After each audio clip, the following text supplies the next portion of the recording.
الشيطان الرجيم. بسم الله الرحمن الرحيم.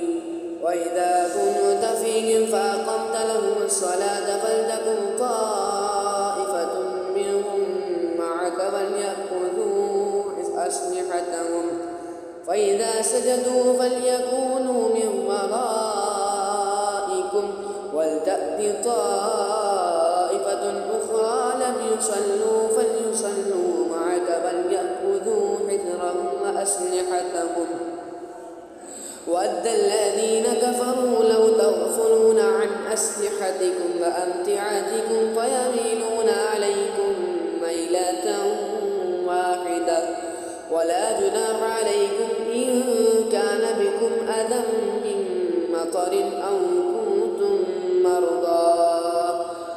كنتم مرضى أن تضعوا أسلحتكم فخذوا